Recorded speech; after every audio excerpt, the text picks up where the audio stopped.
Alhamdulillahi Rabbil Alameen. As-salatu was-salamu ala Sayyid al-Mursaleen, Nabina Muhammad wa ala alihi wa sahbihi ajma'in. Brother Bilqis, can we start? Brother Bilqis, Assistant Bilqis. You are Bilqis, no? No, she's absent. This is Mariam. No. Next to Irfana. Irfana. Okay, I was mistaken as Bilqis. Bilqis is also similar, no? Like her. Yes. Bilqis is like her? Yes. Anyway. She was in charge in the morning session. Yeah. I know. But I was mistaken as Bilqis.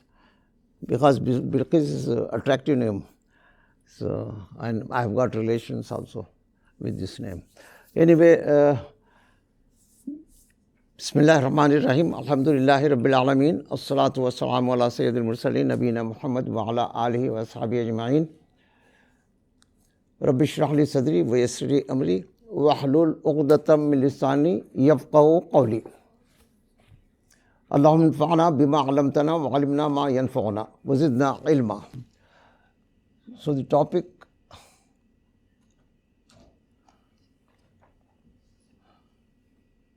is Allah. I have a question on this topic, Allah. Yes, please. Could you put that No, this will come later. in that? That I will have a be. question from that. Sorry? I have a question from your slide.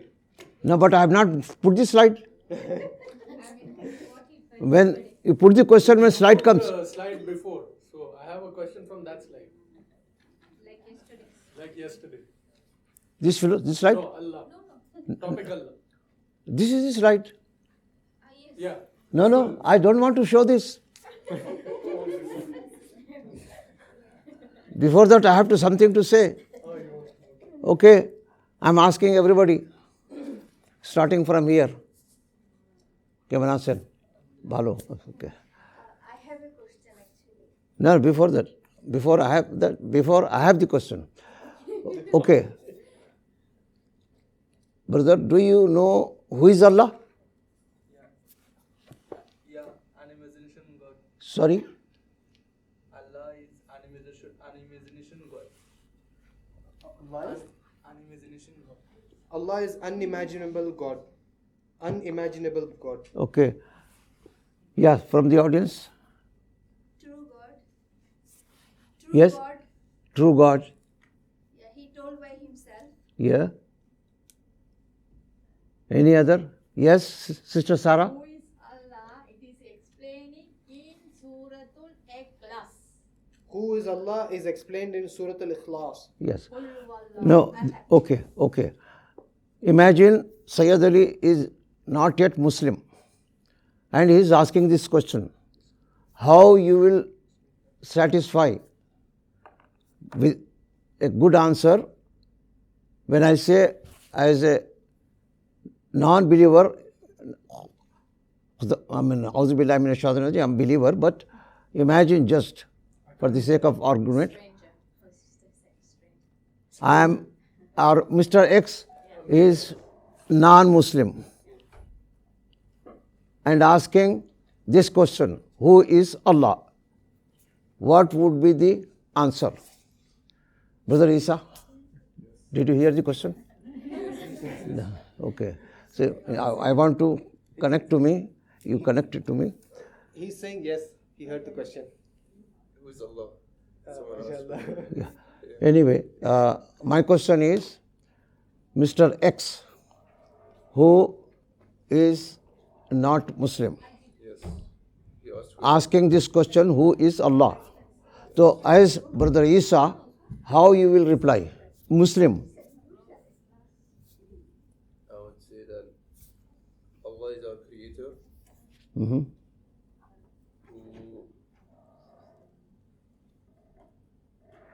who has created everything which surrounds us, Mm-hmm. and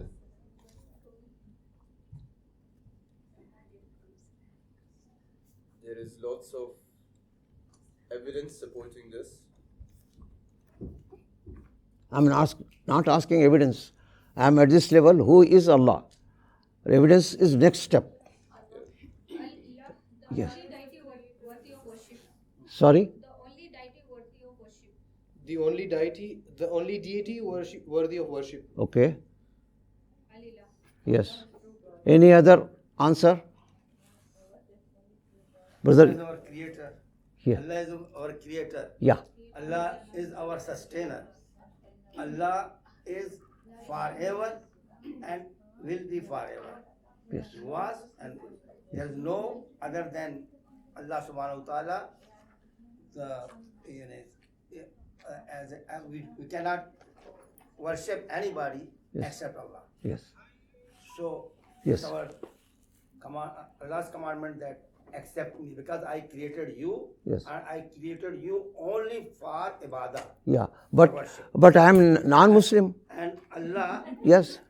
created you Yeah. and you must obey Allah subhanahu wa ta'ala. But I don't believe in Allah.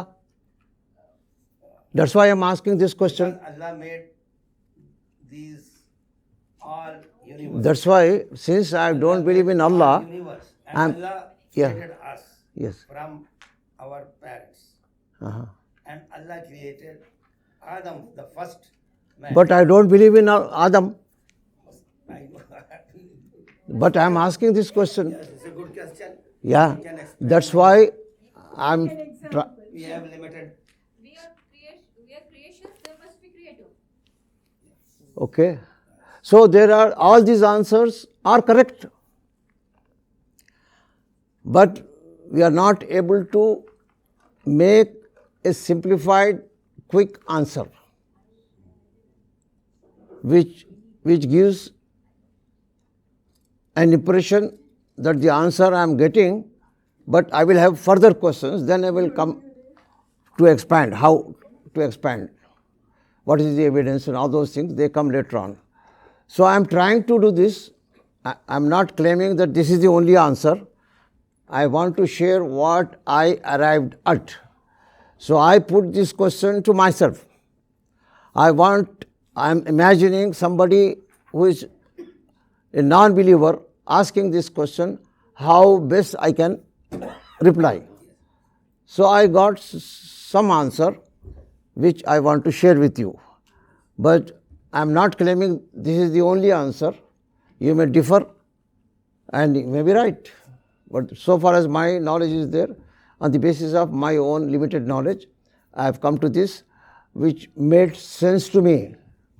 And I hope it will make sense to you also. But it is not necessary that you are bound to accept this. Anyway.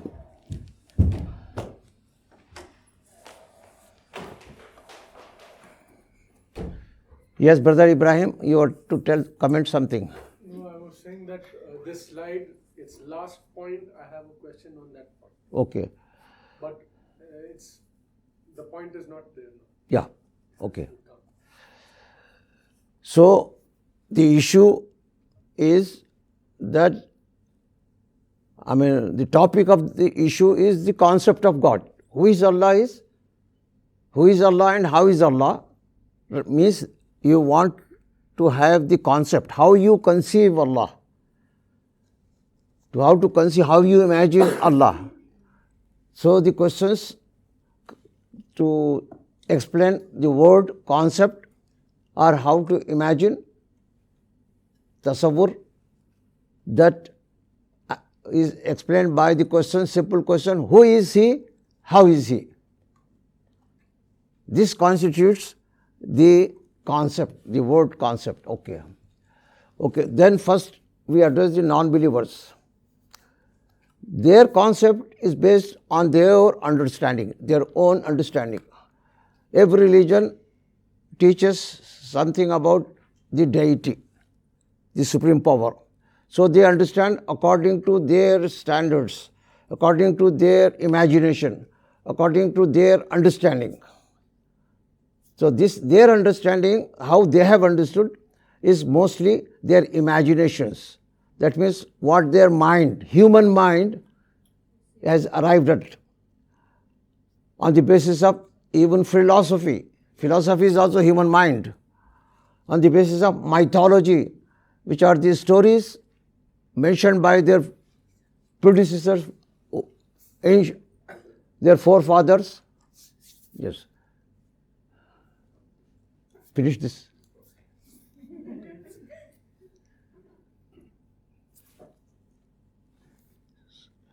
What time you want to get up for Isha? 6:25. Okay. In 10-15 minutes. So 6:24, I will be up. you should Okay. give me signal. Somebody can stand and then I will understand. I will start. I will understand and you will upper stand.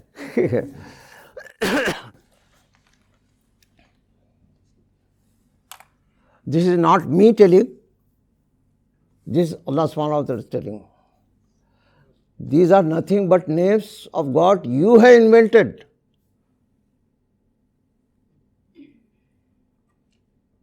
You and your forefathers, your mythology, your philosophy, your imagination has invented this. Allah has sent no authority. That means authority is needed. For a true concept of God, Allah's authority is needed.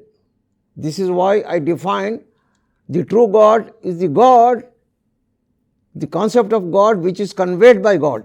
So Allah says this, I am the authority, I know, unless I tell, you cannot know.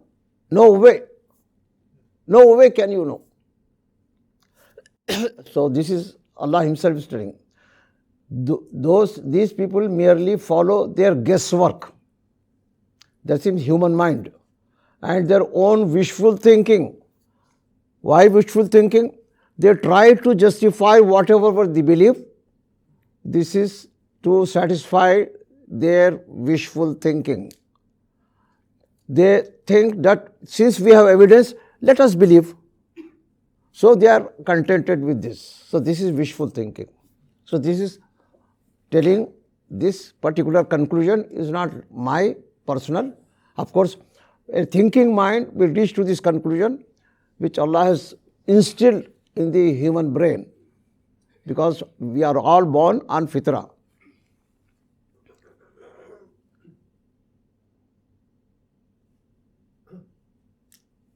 Now, the concept of God which a believer has, we are coming to this, is only true and trustworthy because the source of knowledge about Allah is Allah Himself. This is already covered.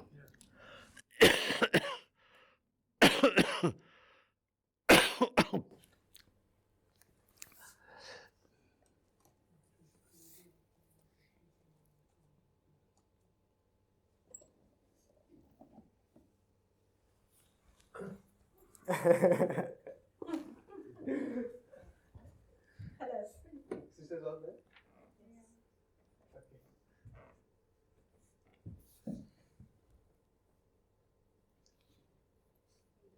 This is good, because otherwise people feel like sleeping.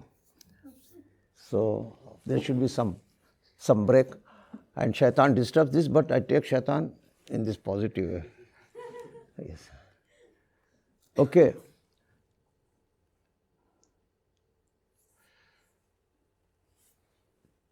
To give the answer, the basic answer, who is Allah? One short, comprehensive answer is this, which has the essential elements. Topmost essential elements. Essential elements are much more, but I selected 3. Number 1, He is the Creator. Number 2, Guardian Lord. Number 3, we are accountable to Him. If these 3 elements are present, then who is Allah becomes clearer. Allah is the Creator to start with. Yes, sure. But non-believers also have in their understanding there is a Creator, Supreme Being.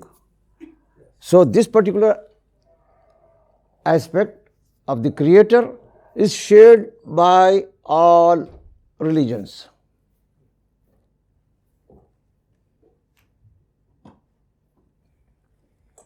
The Creator. That means whether you are a believer or non-believer, you all agree that He is the Creator. Now, where do we come in picture? This is the second point. They believe and stop at this point that He is the Creator.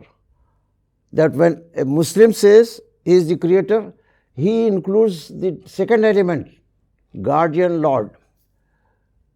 This Guardian Lord is the translation of which word? Can this sister, can you think of? What is the Arabic word for Guardian Lord?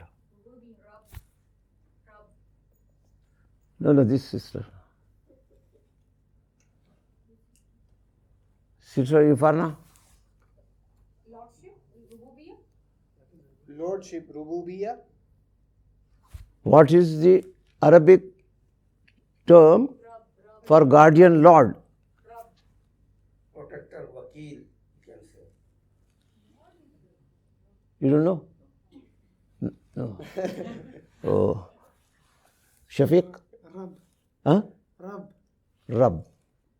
You agree? Rab. Guardian Lord of the universe, Rabbil Alam. Rab. Rab. Yesterday I was talking about Rab. This Rab cannot be translated. The comprehensiveness in this term Rab is such a great thing that you cannot use one English word to represent.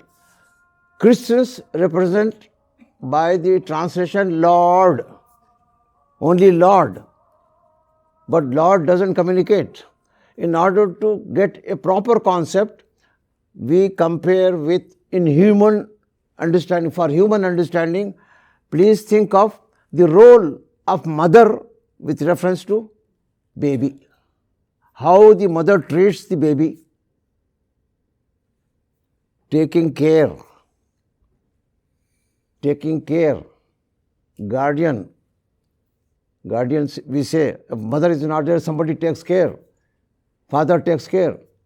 Both if they are not there, Prophet Sallallahu Alaihi Wasallam, he was taken care. Who became the guardian of Prophet Sallallahu Alaihi Wasallam? Because he was born without father and her mother died. His grandpa, he became the guardian. When he died, somebody else became guardian. Who? Abu Talib. So they are the guardians. That means they are taking care of the Prophet. They take care of the Prophet for his existence, for his food, for his shelter, for his comfort, everything. So mother takes full care of the baby to see that baby is not put to any problem. Taking care. In Urdu we say Parvardigar. We say as a term without understanding. So my invitation to all people are, don't remain at the kid level understanding. Grow with your age for intellectual understanding. Don't put a lid, dakkan, at that level, but grow in this. This understanding, deeper understanding comes when we use contemplating, thinking. Our mind should be thinking mind. We have thinking mind, but only with reference to dunya. We in thinking mind, we are street smart. We know how to make money. But when it comes to Islam, we are very naive, bole bale. So this is the problem. So my invitation to all of you is that have a contemplating mind. To whatever level you can come, because nobody has very high level of intellectuality. To whatever capacity your mind has, you have to use this. The problem is not using this. This tool we are not using. So please use this tool. Okay. Guardian Lord, Father, Mother, then comes Father.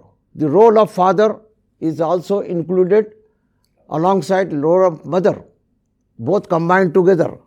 Not only two, but third is Lord. Lord means outside home, someone else who is helping those people, father and mother. They earn money, then only they can provide all this care. So that there is some source to make them strong to take care. And that source is Lord. Outside source is Lord. But when we say Rabb, father plus mother plus Lord, this put together. So Muhammad Asad is a convert. He was a Jew, for your information. He was ambassador to Saudi Arabia and he converted to Islam. He became advisor to the king when he became Muslim. In fact, he was given Pakistani nationality. Do you know this? Muhammad Asad? See? The one who wrote the book. He was representative for United Nations originally. So this is the caliber. He translated Quran and his translation is, of course, he tries to expand using good English, which normally is not understood. So for a common reader, this translation is very tough. He uses high English, high standard English, and then he has translated after studying Arabic, and he concluded that this Arabic translation is possible only if you know the Arabic of the Prophet's time, not our time. To that extent, he is aware. This awareness came why he has a thinking mind. He has to change religion. Before changing religion, he tried to scrutinize, to see from different angles, and then he reached this conclusion. And he wrote the book also, Islam at Crossroads. Means he has problems, Islam to grow. So he is very, very important person. But he is also a human being. All his views may not be correct. So some people may differ. But the translation part, not the Aqidah part, is even Sheikh Islam recommends, Dr. Linda recommends. So this particular translation. So his translation is Guardian Lord. And that appealed to me also. Because this covers all those concepts. Okay, these are the two basic.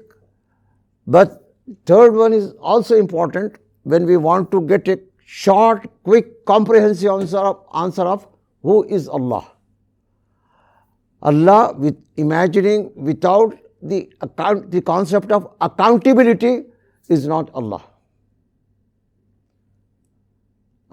We are answerable to Allah. There is no Allah with this belief. We are accountable. So these three elements. He is creator, a creator who takes care of us to sustain us, guardian Lord, and we are accountable to him. This is Allah. So these are basic elements you can add to this list. I have also added some more, but this is not the time. Now we come to the first part, creator.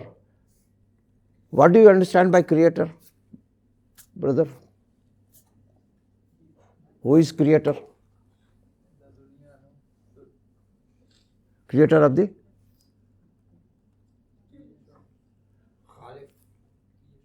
Sorry? Creation. The creator of the creation. Creatures. Yeah. Creator of everything, all that exists. What is creator? A person who has Huh? a person who has created. Creator of what? Allah is the creator. When we introduce Allah is the creator. He is creator of what? Everything. Creator of the universe? Yes. Everything, yes. Creator of all that exists. Whatever is existing, you see as a creation, that and all that could exist, It's done. that is creator. So Jazakallah khair. Now break. Yes. Alhamdulillah Rabbil Alameen. As-salatu wa-salamu ala Sayyidil Mursalin Nabina Muhammad wa ala alihi wa sahbihi ajmain. Just to start from where we left, we tried to define, answer the question, basic question. The first question to understand Allah is who is Allah, and a quick answer to give the comprehensive meaning, because the who doesn't have answer to represent full concept of Allah. So it has to be expressed in certain shades. The first shade is the creator. This is almost all the religions agree. Their deity is creator. Then the second is from where Islamic standpoint, Islamic view distinguishes is he is Rabb, he is guardian Lord. The third element, important element, basic element among the top three elements is accountability. If Allah is there, the God is there, there is no accountability. When somebody is worshipping cow, there is no amount of accountability. You are not accountable to God. Even if some idol is there, accountability factor is not there. These three I consider as topmost important elements contained in the answer, who is Allah? In the comprehensive answer, I selected only three out of some 5, 6 I identified. And what do you think fourth should be?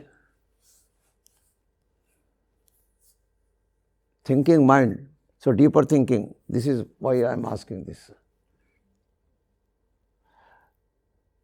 Salman bhai, what is the fourth important element to understand Allah? Three elements I have already mentioned. What could be the fourth one? Sustainer. Sorry? Sustainer. Sustainer. Sustainer is there. Guardian Lord is sustainer. Sisters? So we will return to, we will return back to the day of judgment. The day of judgment. This is accountability. Shafiq? Provider. Provider is a guardian Lord. Father provides, mother provides. This is guardian Lord. Rabb. This is the word explaining Rabb. Merciful, She said merciful. Ar-Rahman. She said Ar-Rahman. This is the quality, not the who aspect. Ar-Rahman is how aspect. The next introduction to the next element in the introduction of Allah, the concept of Allah, there are two elements, who and how. So who aspect I am dealing now. Al-Ilah. Where? Al-Ilah. Do you think so important? Yes. It is important. So top priority, number 4 I want to put. This is rights of Allah, not understanding Allah.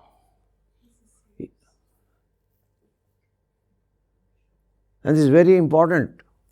Yes, brother Majid. The just. Sorry? Just. He's just. Justice.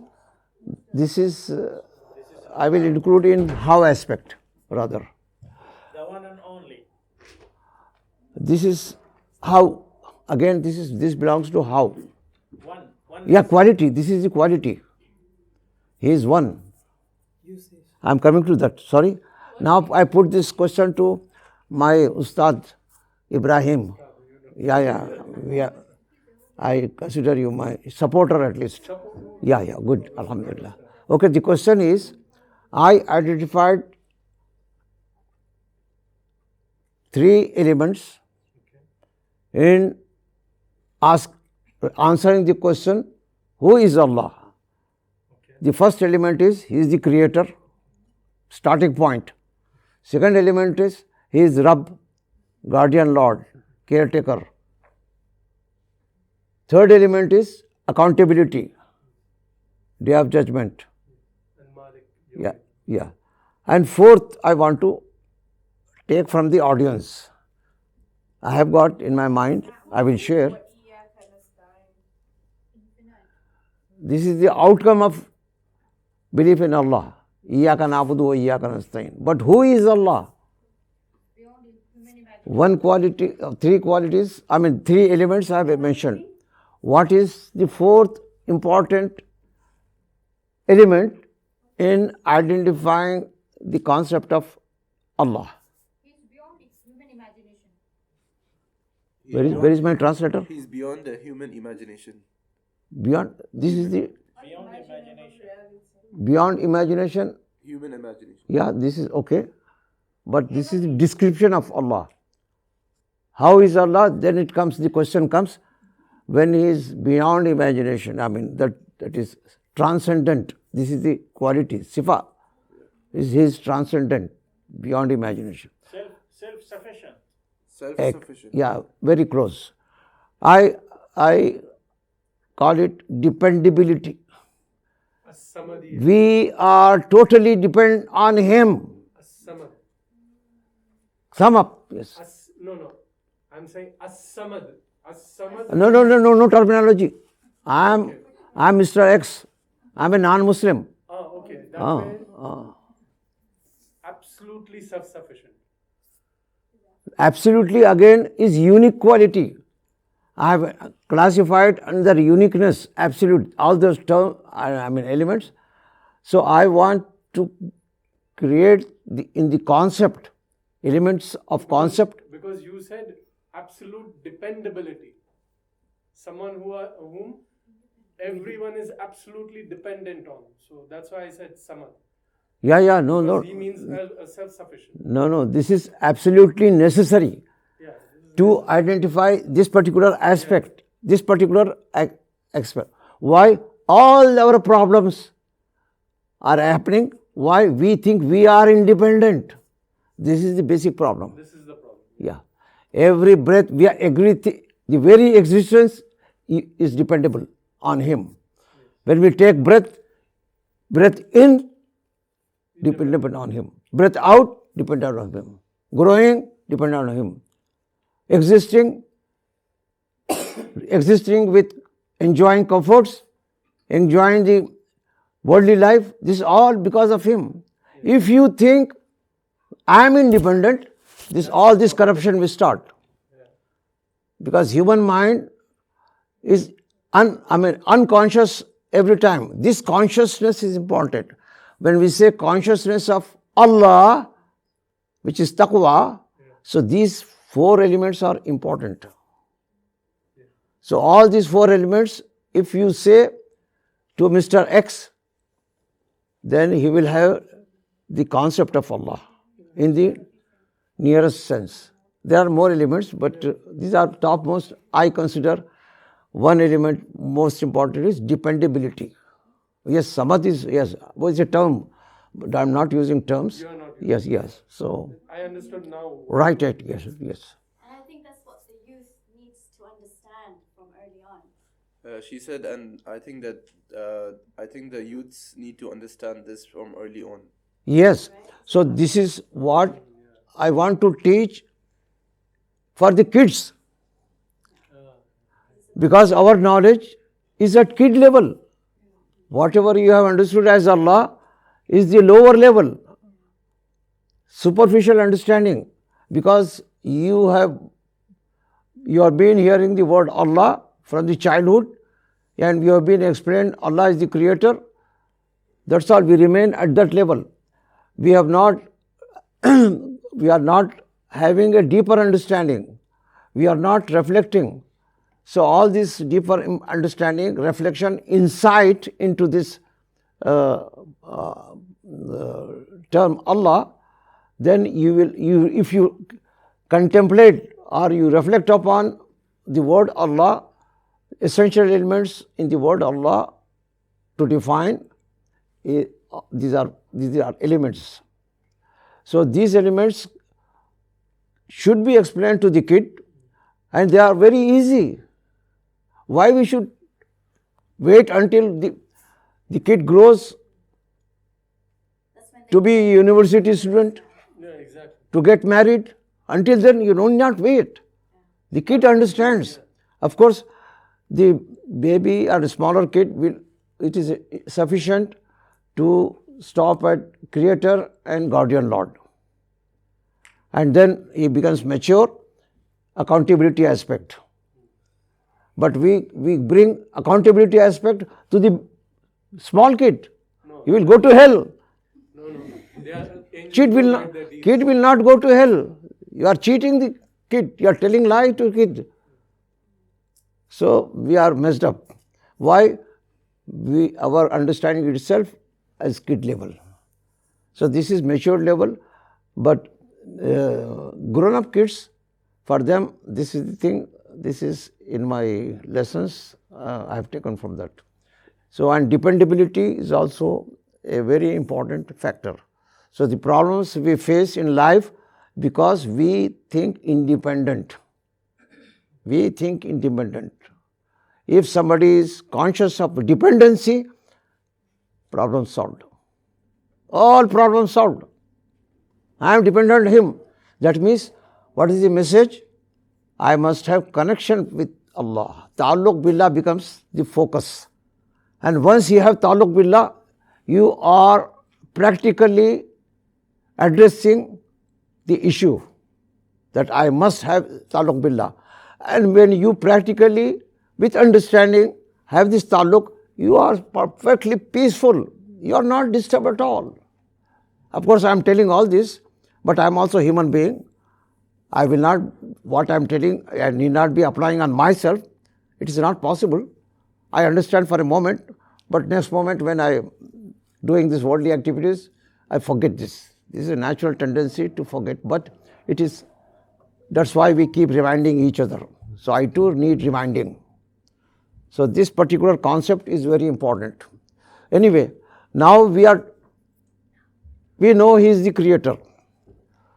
I am going to explain what all it refers to. The first thing, all that exist. That means all things, universe and blah blah blah. This.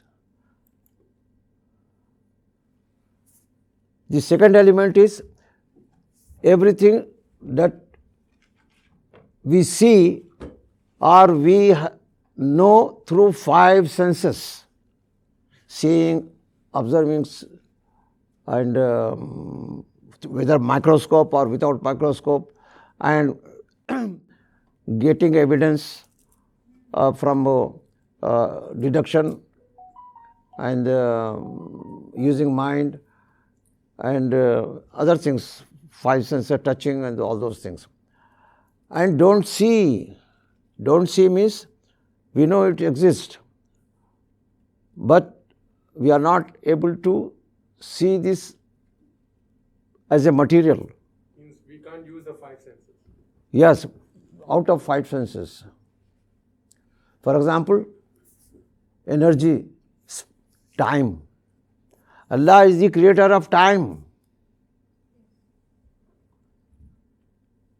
Allah is the creator of energy.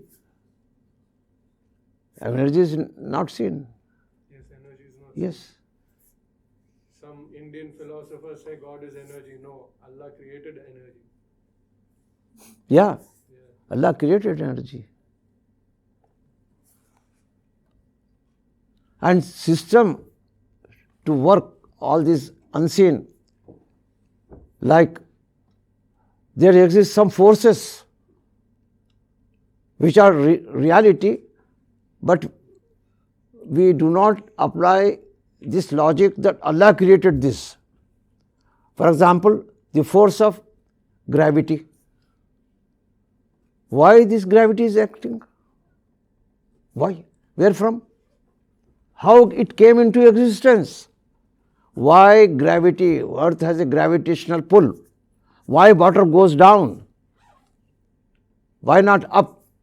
When we are in space, we see people, astronauts, they just float, no gravity. The water, they want to drink, water is there, hanging in the space. No gravity. Why gravity here? So there is purpose, there is meaning, and this is the creation of gravity. Another force, magnetic force.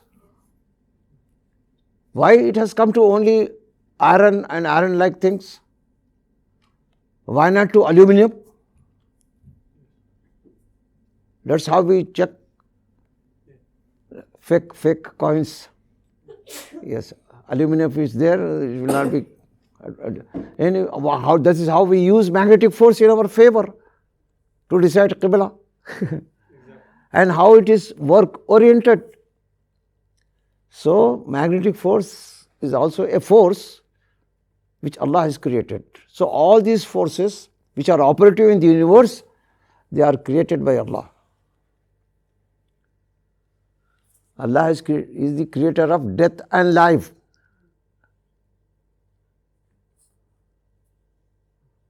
Khalaqal mauta wal hayata. Allah has mentioned this. He is the creator of death and life. So when we say creator, we do not imagine all such elements which are meaningful, but out of our focus. I mean, we know it, but if we define in a particular way, then we connect the dots. You know the connecting dots? What does it mean?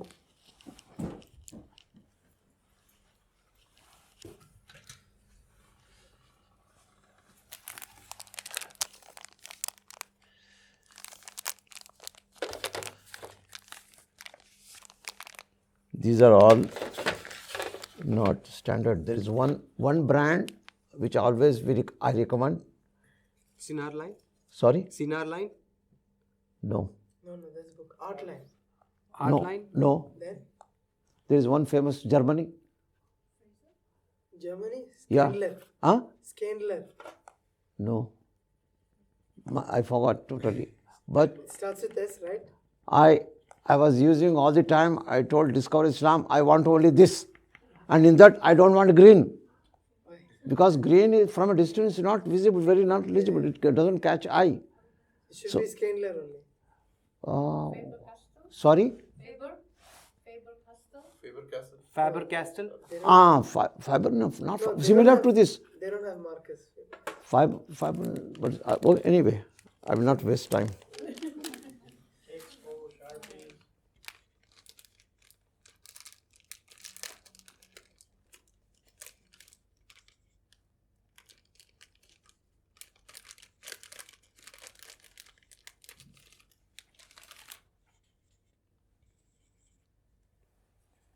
One, two, three, four, five, six. 6 dots are there. When you focus only dot, you know what is dot. So that particular dot is you trying to understand.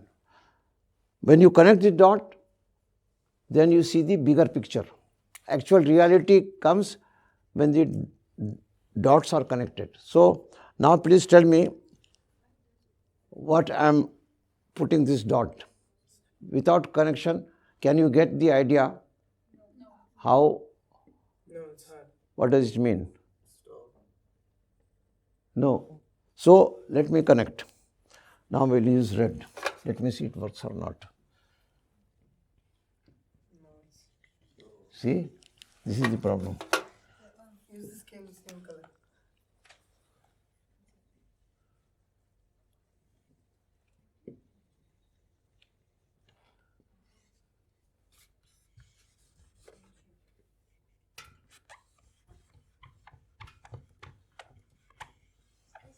What is this diagram?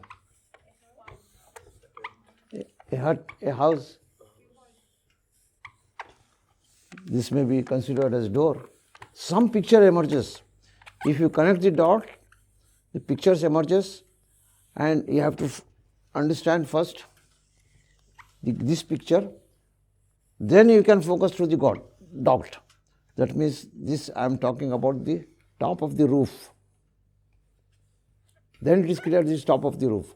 But if the only dot, I don't know this dot with reference to the other dots, where do they exist? So connecting dot is important in deeper understanding, in seeing a bigger picture.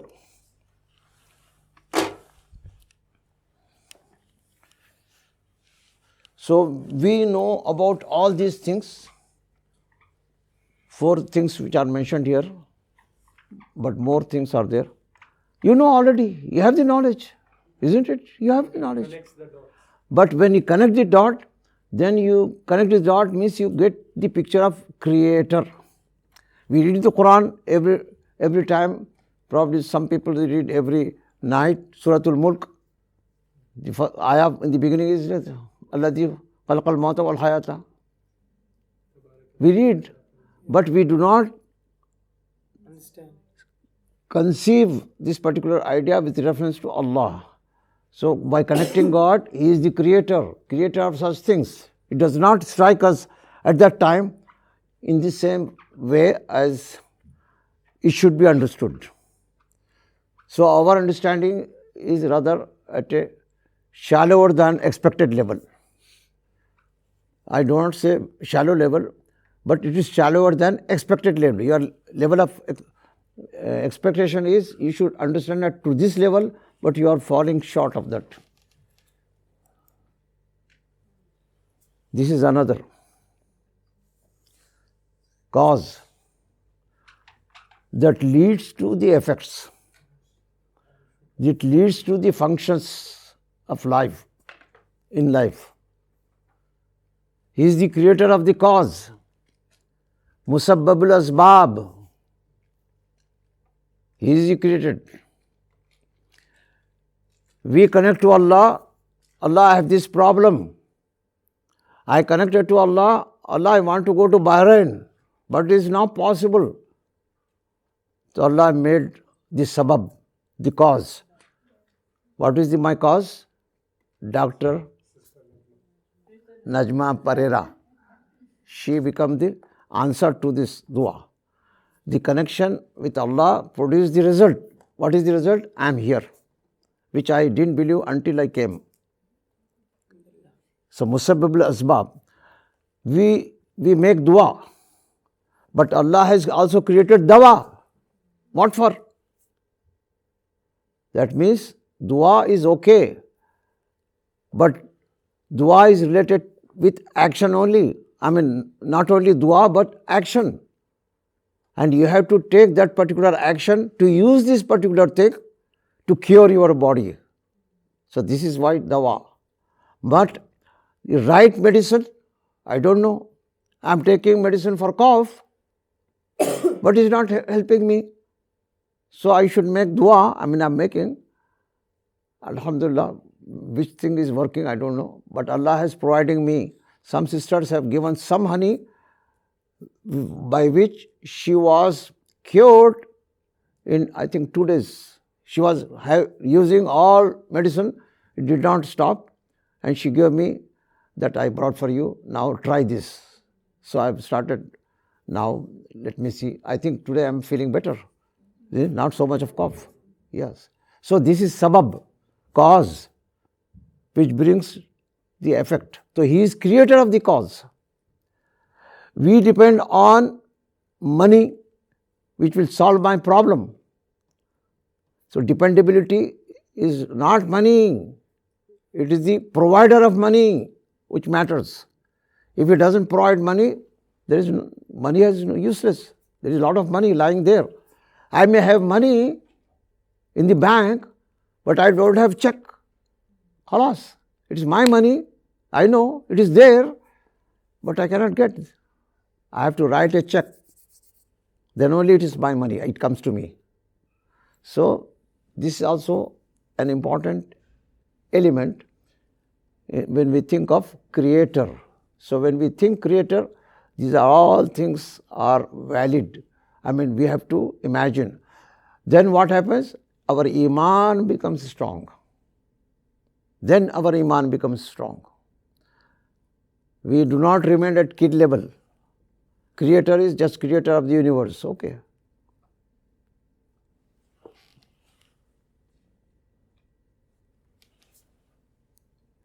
So this is the second element. One minute, sir. Don't change. I was waiting for the full gun. I will take a picture for you. One more thing. When you will say. Huh? No, I'll take from here.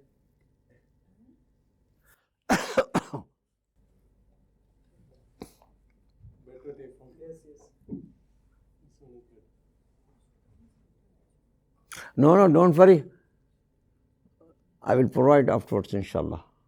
When, I don't know, but I intend to. Yes. Yeah, the sisters ask for previous ones also. We use the word provider, sustainer, but we stop there. Provider for what? For all that we need. He is fulfilling our needs. He is the one who fulfills our needs. It's not enough to say he is the provider, he is Rabb. This is only lip service, without understanding, or even if you are understanding at a shallow level, not deeper level. Not only our needs for human beings, but needs of all creatures. Things which are needed to perform the job for which Creator has given the job to the creature. Creator has given the job to the earth. Earth is given job that she has to rotate in a particular direction. The complete rotation it takes 24 hours. Rotation is never more than 24 hours. This is instilled in the creation. He has provided this particular thing for the earth to perform the job of day and night. The creator of day and night. That means, if you go deeper, he is the one who is allowed the earth to rotate and the day and night are produced. So this is the action of the creator which you are imagining as day and night. And it is the creator that the earth has to perform. It is the job given to the earth to revolve around sun. In how many days? 365 days, 0.25, because every 4 years, leap year.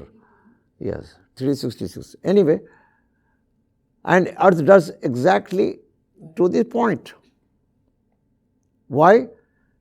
This is the job for which it is given, programmed, instilled by birth, default, no option. It will do. It has provided a particular feature. Is the provider.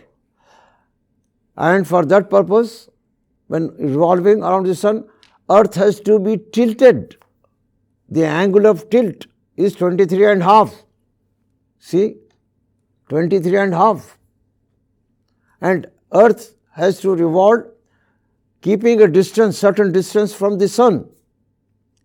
If that particular distance is increased, everything will be frozen, and little bit reduced, the distance is reduced closer to sun, everything will be burnt. So this is total calculation. Very well coordinated calculation for every creature in the universe to perform the job, and Allah is the provider of those things which are needed for the creature.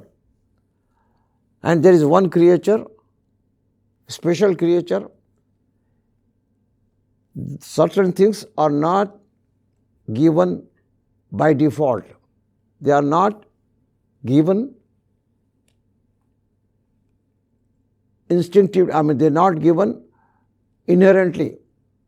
They are not born with this particular thing. And in this area, you have been given option. You may or you may not. What is that area? Free will. Yeah, free will.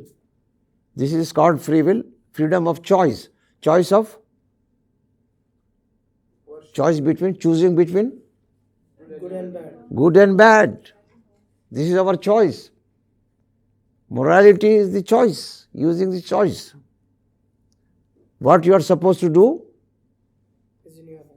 Allah has explained, but you are not doing, you are free. Obey or don't obey Allah. So Allah has given certain things, provided certain things for the benefit of the creature, for performing the job of the creature, and certain creatures, all the creatures, they do exactly what they have been provided, except this special creature who has been honored, given dignity, in spite of that, does nonsense.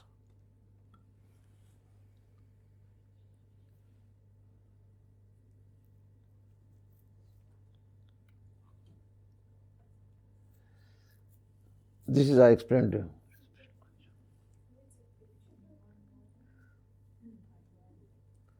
Human being is a responsible creature. That's why accountability.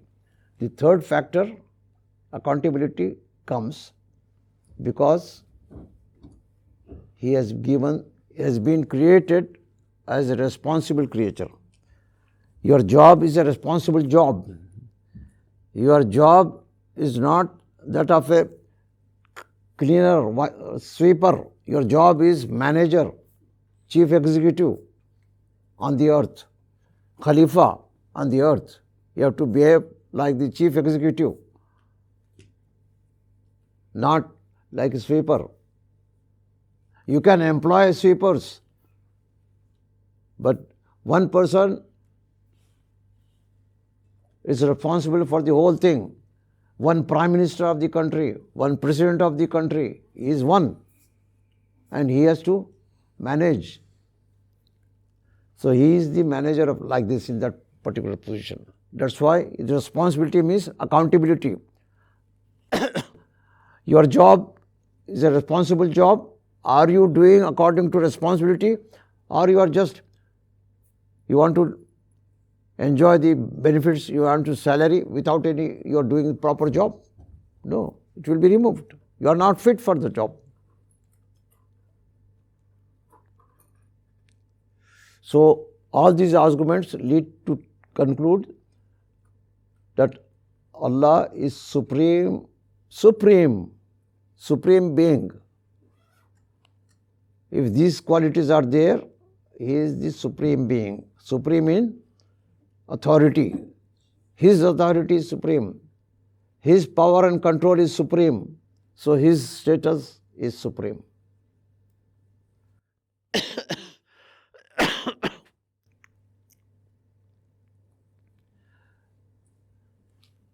Not only it remains at this stage, but supreme with no rival. There is no one like Him. There is no rival, no partner, no sharer in His divinity. He is only God. No helper. He doesn't have any needs.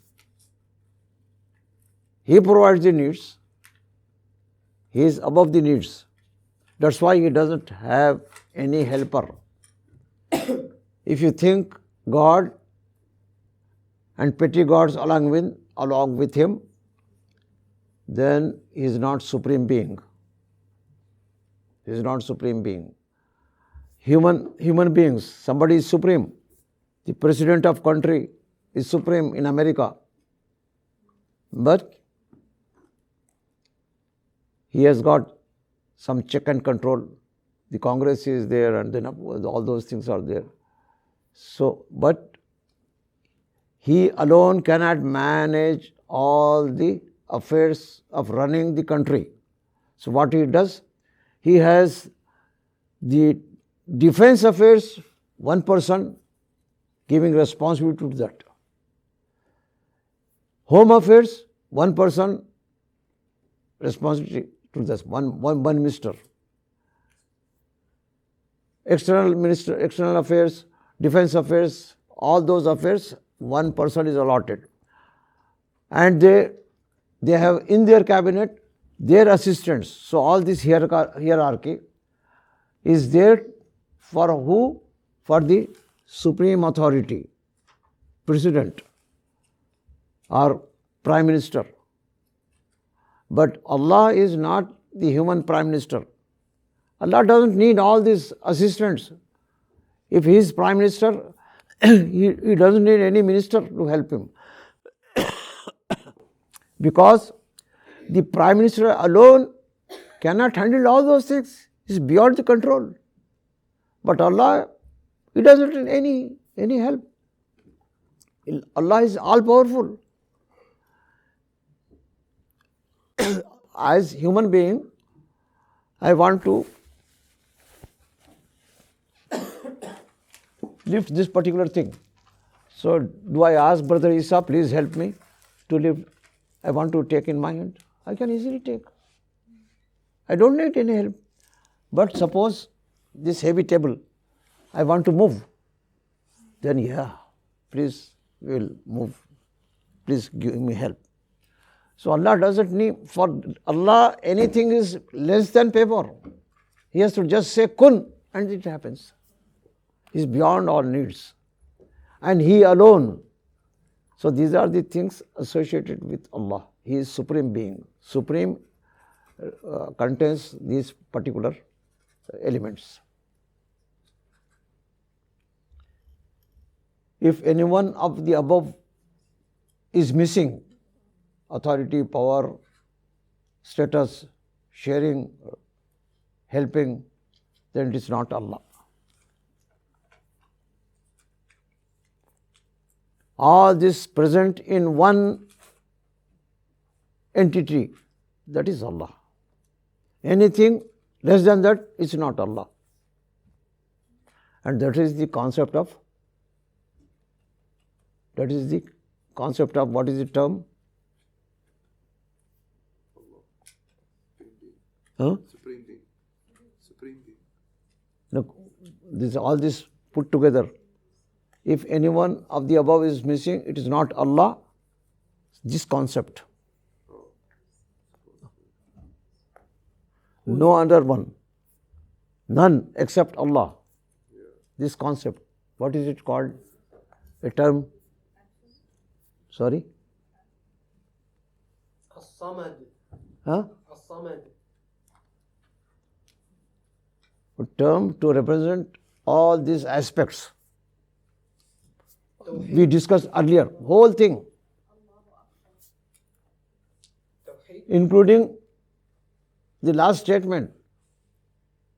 If anything is missing, it is not Allah. It is only Allah. Allah alone. Yeah, Allah alone. What does it mean? Allah alone is what? What is its term? One single term to represent Allah alone. One Allah. The term to represent this particular concept. What is the Islamic concept of Allah? What is it called? Ahad. No, Islamic concept of Allah, not the attribute of Allah. Tawheed. You know it. You know it, Tawheed. Tawheed we imagine in terms of only numerical one, number one. Only one Allah. One in what sense? One in this sense. No one like Him. Every quality belongs to Him. Every quality of Allah we are discussing, and we will discuss further. It is only in one authority and one supreme being, and that is Allah, and this is the concept of Tawheed. That's why scholars have tried to explain Tawheed with three elements. Tawheed in his Rububiyyah, Uluhiyyah and Asma wa Sifat. We know it academically, theoretically. But the concept wise, reflection wise, it is not understandable. So to make it simple, we can think of this. So if I want to define Tawheed, I can simplify that all the attributes of Allah which are unique, they are contained same all qualities in one supreme being. Like, just to understand this statement, like Prime Minister, he is the supreme being in a country, but he is functioning very efficiently without any cabinet. He doesn't have any minister, no offices, nothing. He alone is handling the whole thing. Humanly it is not possible. Whatever, when it is possible, it is with Allah. So this concept is Tawheed. That means all attributes which are of superlative degree and unique qualities, they are in one entity, all put together in one entity. So I will explain this further, inshallah. Tawheed, the concept of Tawheed is very important. But we use this word Tawheed without contemplating. So Tawheed we understand as one Allah, one God. Allah is one God. Why do you say one? Why do you say one? One not as a number, one in all these aspects. That means everything, all those qualities in one. Exclusive to it. If the quality of knowledge, supreme quality, absolute knowledge, infinite knowledge, unlimited knowledge, inherent knowledge, eternal knowledge, this is Allah. Then we come to the another attribute, wisdom, another attribute, power and control. So all these 99 attributes plus some more attributes, all are contained in one word, Allah. This is Tawheed. La ilaha illallah, this is one with reference to Allah, Ilah. La ilaha illallah. And what does it mean? La ilaha illa Rahman, La ilaha illa Hakim, La ilaha illa, all those knowledge, power, control, those things, La ilaha illa, all those hundreds of attributes, when you want to represent, this is the concept of Ilah. So this Ilah qualities, which has all those qualities, are not allotted except one entity, and that one entity is Allah. But other concepts, they have allotted to different entities, petty gods, helpers, savior, and whatever name you give. Those things are not valid because Allah is beyond all this. So this is the concept of Tawheed.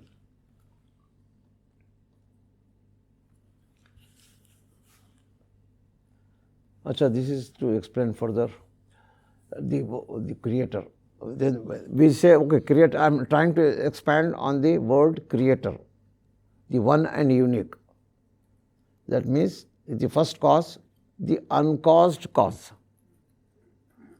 This applies to the last night's question, who created God?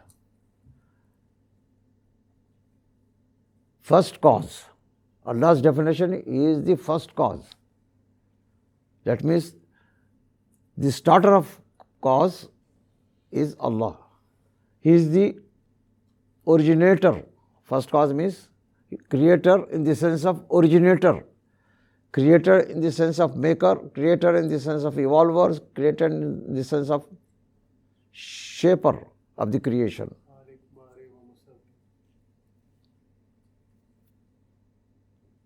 None exists to create Allah. Allah is one who is not created, the entity which is not created entity. So your question, who created Allah, itself is invalid. You are asking that who created the uncreatable. What do you mean by who created uncreatable? First of all, you say uncreatable and then say who created this. This doesn't make sense. Yes.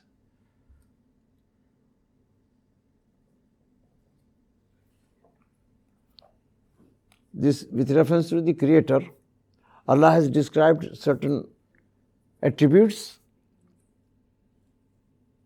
which give the different shades of meaning expanding on Khaliq.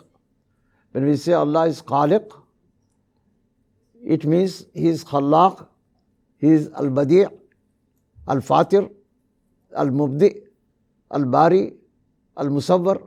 They are all related to the function of creation. He is not simply Al-Khaliq.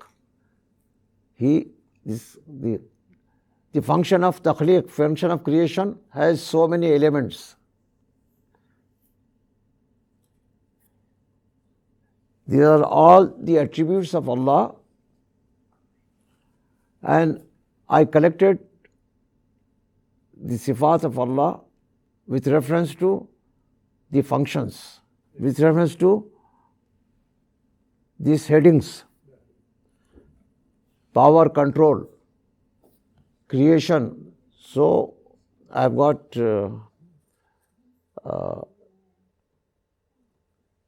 of course my lessons are there, but in that lesson there is a list which I distribute also.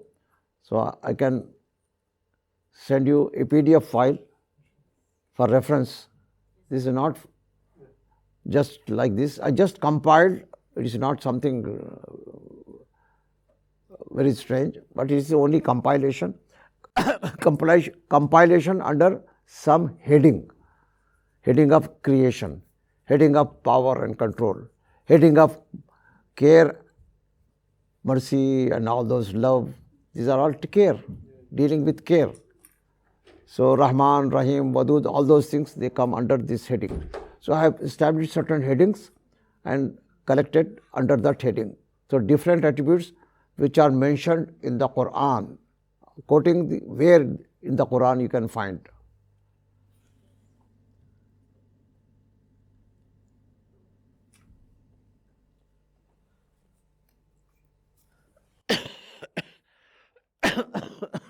This I have already discussed, so I will not go.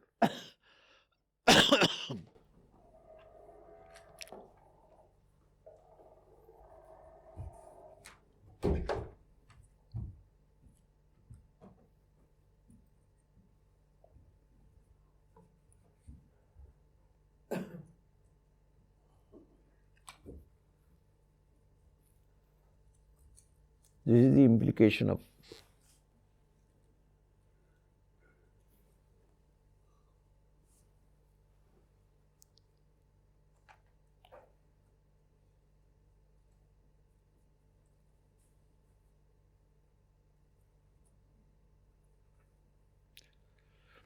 the word ilah. This word ilah in Arabic is translated as small g God, deity, worthy of worship. These are all do not represent the Arabic word ilah. So we need to understand ilah in Arabic language. What does it mean? In what sense? Before going to the term ilah, we should have an understanding as an Arabic word what it means. This is how I deal with what is Islam is. First, literal meaning. Second, as a first is literal meaning. Second is terminology. Third is Islamic legal implied meaning. That means what does it? activating. It is. We should be. I can benefit from in practical daily life.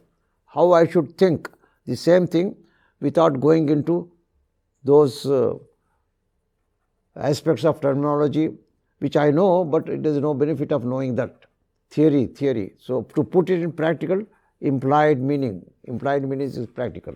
Okay. Ilah is a very comprehensive word, and scholars have tried to explain. Different scholars have explained in different ways. So I try to gather from that.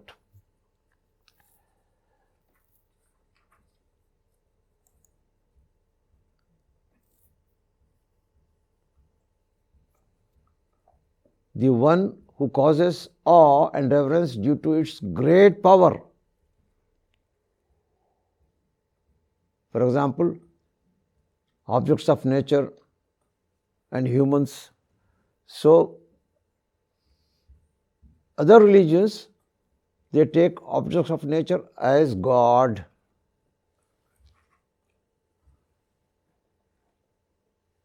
If there is some powerful person they see performing miracles, he is taken as God. So they make false gods, not true God, not Allah. So they are ilahs. La ilaha. There is no such gods but Allah. That's why I will come this. And this particular thing brings mental peace and solace, satisfaction, contentment to the heart, troubled heart. If you are feeling trouble, and if you connect to the whatever imagine you ilah, so ilah means you gives comfort, brings mental peace. So people worship these objects of nature and other humans because they feel comfort, contentment. The third shade of meaning. Ilah is the one who eagerly sought for and relied upon because of the ability to fulfill the needs and remove distress, like money. People have taken money as ilah. The Prophet has explained, there is a hadith, Abdul Dinar, yes, Abdul Dirham, the worshipper of money, power, status. Some humans, they have taken the place of ilah. So they are to be considered as ilahs because the money fulfills the needs. So that becomes ilah. Our desires, they become ilah. Quran mentions at two places, you have taken your desires, wishful desires as ilahs. Gives hope at the time of despair. When you are totally lost hope, no one can help, you say, oh God. Even scholars have pointed out that those who are atheists,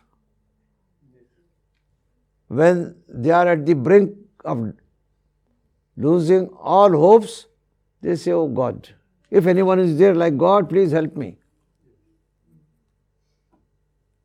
When Firaun was drowning, he said, oh, now I believe in God. Now he is in distress. So, the meaning of ilah is gives hope at the time of despair and impending fear and threat. Impending fear of death, for example. Threat of enemies, for example. Like, so where we put our hope? Hope in money. Hope in power, status, some human, same thing. We allot these characters to money, power, status, Number 4, Ilah is one who can generate intense feeling of love, attachment, gratitude. When you go to the temple, Hindu temple, the devotees, the worshippers to the temple, oh, they are so much. They express attachment to the idol. They bow down before the idol. Our Prime Minister was bowing down to all those idols. Prime Minister of India, we have seen these pictures. So this is all out of feeling of love, emotions, of attachment. Possesses supremacy and authority. Ilah is one who possesses this particular quality. Of course, Allah possesses this quality, and they allot this quality to anyone. Number 6, our Ilah is one who is deeply respected, adored, and therefore worshipped. The net outcome of the upper 5 points, that we start worshipping. These are the things which we worship. La ilaha, there is no ilah. There is these qualities, 6 qualities do not exist in any entity except Allah, illa Allah. Illah denotes the exception among all sorts of gods pursued by human beings. Implies La ilaha. Why? Get rid of this. All these concepts.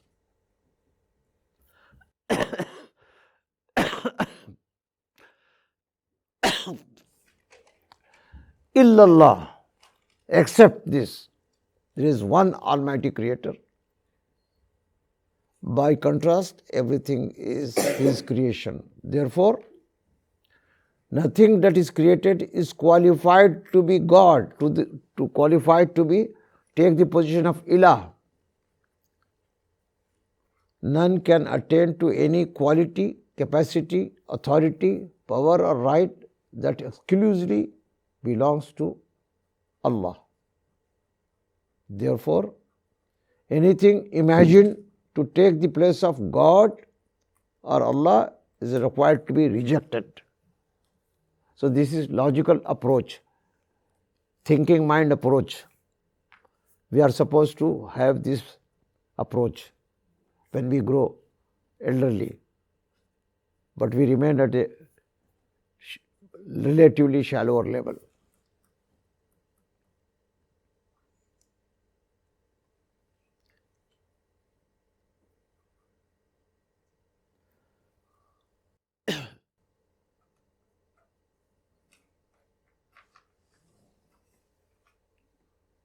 I think this copy paste is repeated.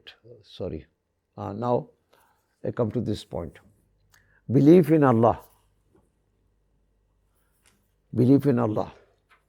What is meant by that is Iman? Okay. What is meant by belief in Allah in English? This is my question to audience. Brother Aman, I did not find a chance to be interactive from the beginning, so I'm asking now. I have interacted with everybody except you. Belief in Allah, what do you mean? Sorry? Trusting someone. Trusting Allah? Trusting Allah. What do you say? What is belief in Allah? Don't hear to his. He may be right or wrong. I don't want to say something. You say your opinion. When I'm saying belief in Allah, what does it mean? Simple question. Isa? Knowing that Allah exists. Sorry? Exists. Knowing that Allah exists. Exist. Knowing that He exists. Existence of Allah? Yeah. Brother Salman? What is meant by belief in Allah?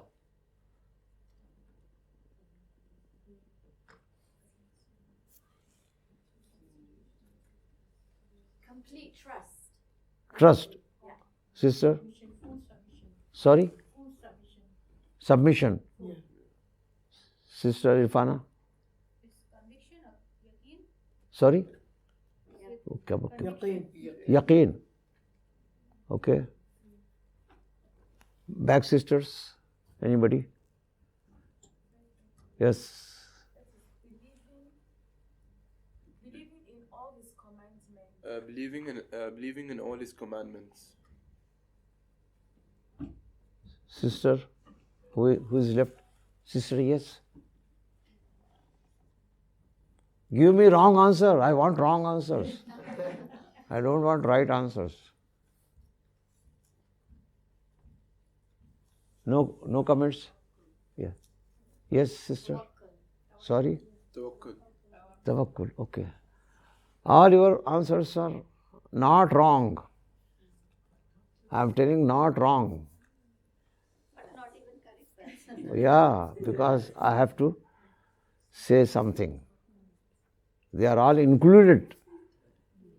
But this is not only this thing. There are many elements. Achha, when I put this question, what is meant by Arabic term iman? Because basically we are talking belief and other things using English language. So we go straight, for example, to understand Islamic concept, Arabic word iman. Then another question related to these fundamental questions, what is meant by belief in Allah? First thing is belief. Second aspect of this is belief in Allah, when it is applied to Allah. First thing is belief. The word belief itself, what do we understand by word belief? People have said trust. Yes, trust, this is belief. Okay, I will explain this. And then belief in Allah will come. Belief may be defined as a state of confidence in the mind and assurance in the heart. This means that is the trust. That leads to accept some statement as true or something as real. I believe in coronavirus. Why?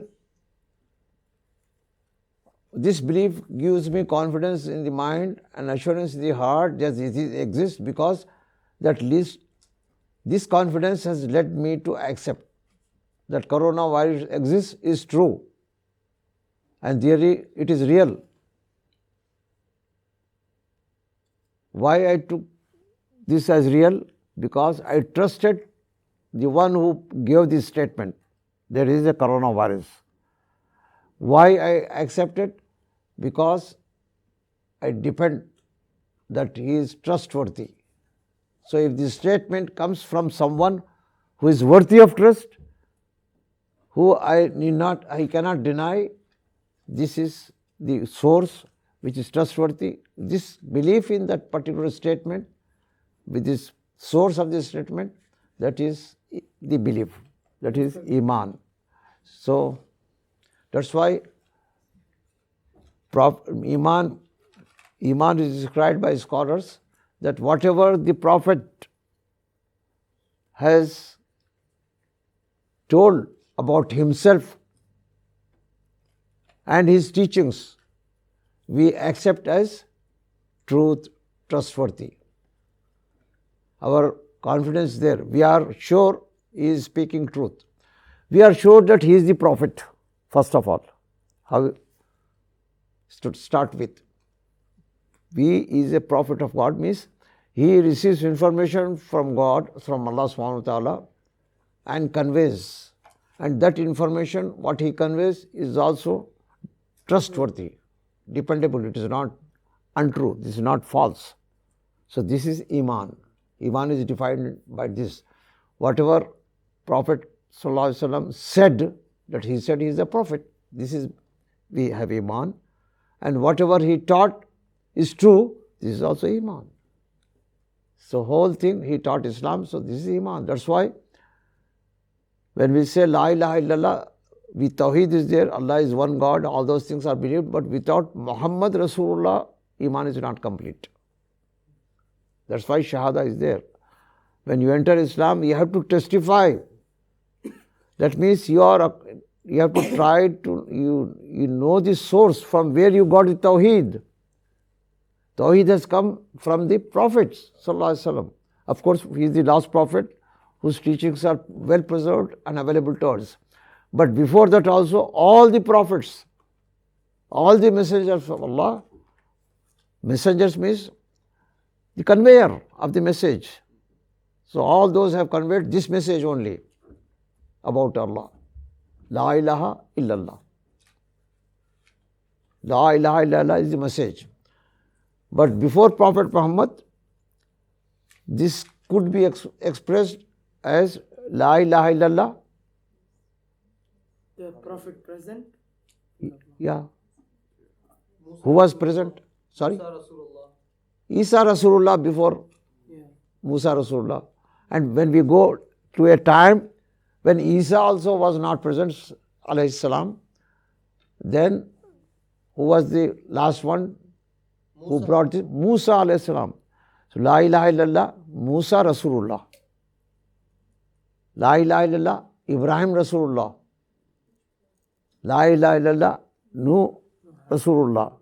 So respective times, the Prophet until that time who conveyed the message, no God but Allah. This was what Nuh alayhi salam was teaching their people. There is no ilah except Allah. Worship Him, obey Him. So they rejected. All were doing the same thing. All the messages were same.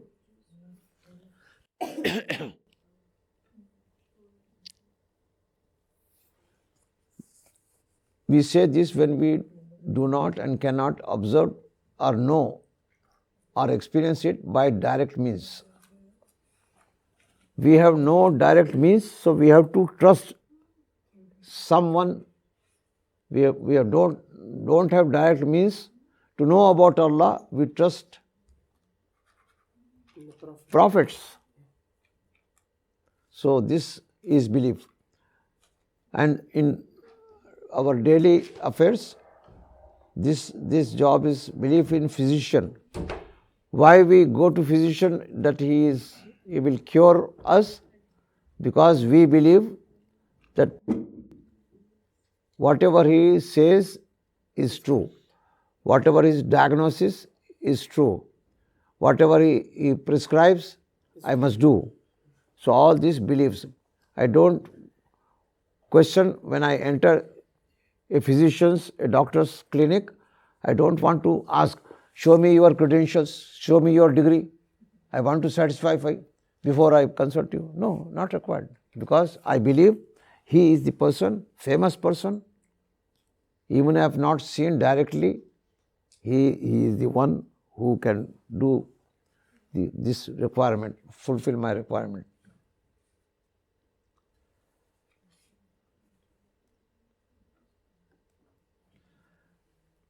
On the other hand, when we see something or feel something by our five senses, then we say, don't believe. I don't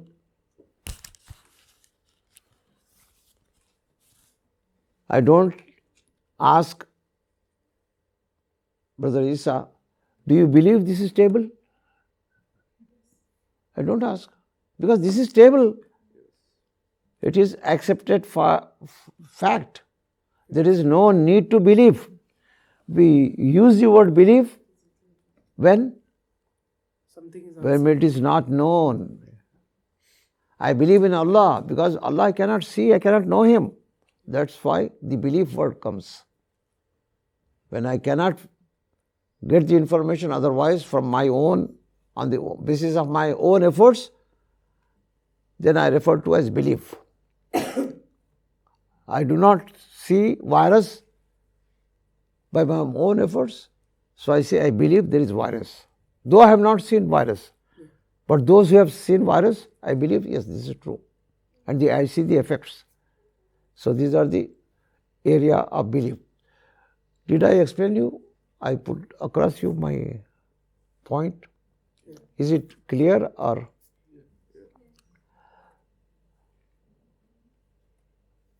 Don't say yes, because I am going to ask. Yes, yes, Sita. I just feel that sometimes for us maybe it's easy when we know the difference, but for now, like with the youth, there's much more pressure from friends, peers, and knowing what's on social media to be able to influence, oh, this is actually, it's good to do, when in fact it isn't. So it's that challenge, I guess, how to get them to understand that it's not the right thing, so. This is the question of right or wrong. Yeah. No, I am addressing the difference, the significance or real meaning of belief. When we say belief, I believe. When do I use this word, I believe? When there's a doubt.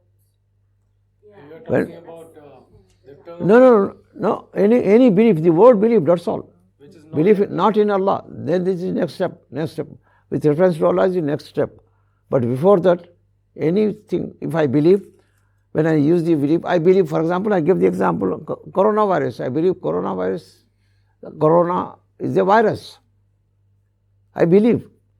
Believe means I don't have direct empirical evidence. source of Five senses. seeing the five senses and other things. Yes. And yes, those things do not lead me to, see the things in that particular confidence. Like I see things at table, I don't have any doubt, because this is fact. I use the word table. I don't believe in table. I say this is table. I don't ask Brother Isa, do you believe this is table? I don't ask this question. He will laugh. He say, are you crazy? No, this is question. We use the word belief only when we feel like, we are helpless with our direct efforts. Five senses. Yes. So, this is the meaning of belief. And then now we apply this. In that case, what do we say? We say we know. When you do not have the knowledge, then you say, I believe. There are two things. I know and I believe. I say I know when I am 100% sure. I have physical evidence, then I know. When I use the word belief, I am not 100% sure, but I trust the source of information. That is why I believe. Sometimes we use the word in our conversation also. I believe we can do this way. That means you are not 100% sure. If you are 100% sure, I say, you know this is wrong. You know this is right. You know. Use the word know. But if it is a little bit not knowledge, you are not sure, then we say we believe. This is linguistical. Linguistic, yes. So, but linguistic is important because at the childhood level, we know the linguistics, and that remains at childish level, kid level. Our understanding remains at kid level. We do not think and contemplate. Then thinking and contemplating is useful for strengthening our iman. So that's why it is important to know the difference between knowing and believing. I don't know Allah. Do you know Allah? No, I believe in Allah. I know this is table. I don't believe this is table. I use the word believe because I don't know. Even if I know, not with 100% certainty.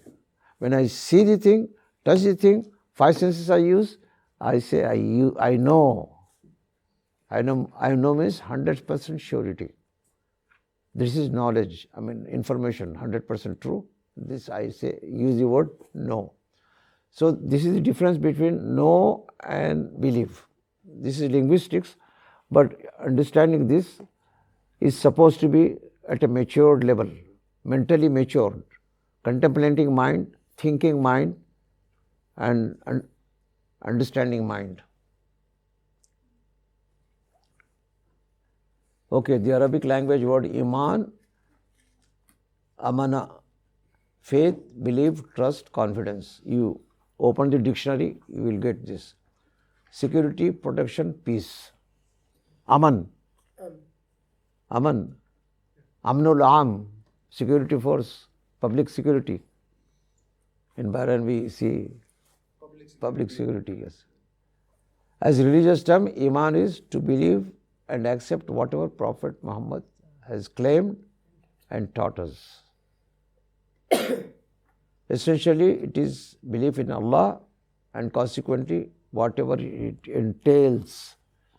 So this is not the subject, but I will stop here. And proceed in belief in Allah. Belief in Allah, you all said trust and tawakkul and existence. Conviction. Sorry? Conviction. Conviction is the belief. This is the belief part. Belief in Allah. Belief in Allah means what do I mean by belief in Allah? Conviction is the first level, A level, which we have discussed. You see, I have discussed first what is the meaning of belief, linguistics, and then come to belief in Allah with reference to Allah. Conviction that with Allah I am convinced. What are the things? I believe that I am convinced that He exists. He exists.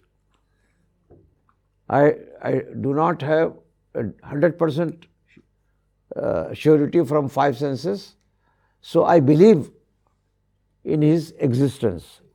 So this is not the only element with reference to belief in Allah. There are three elements.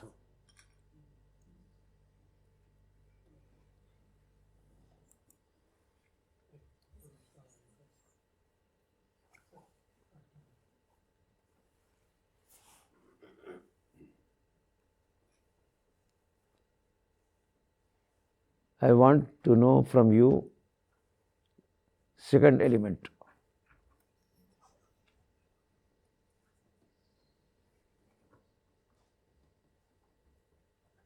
Without which belief in Allah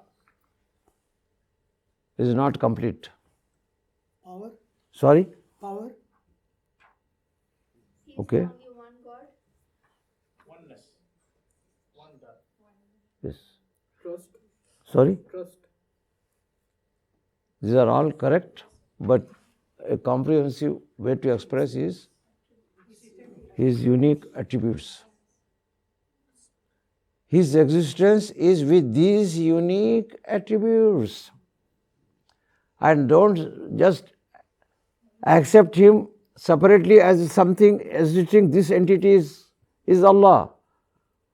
No, that entity has to possess this. Otherwise, my claim, I believe in Allah, is not wrong. It is not correct. It is deficient. Without those unique attributes, if I accept Allah, this is not Allah. This is not belief in Allah. It is incomplete belief. The second element. What is the third element you think of? Like this, a comprehensive word.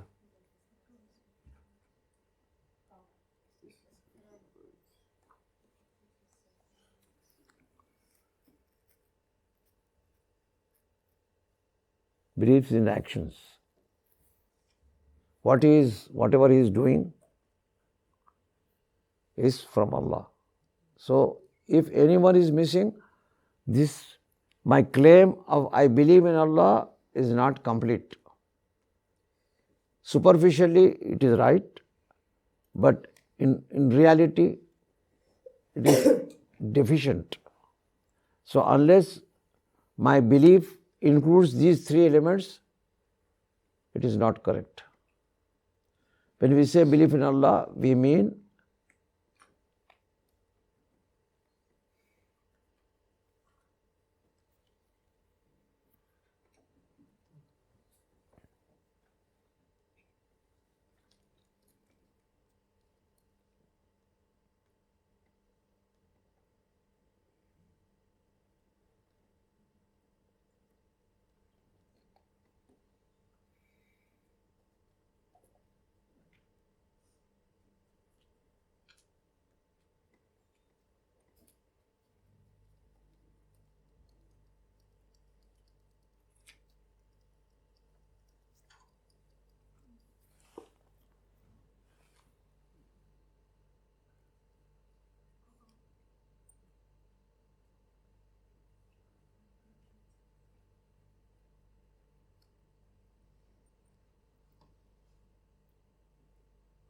these are the possibilities.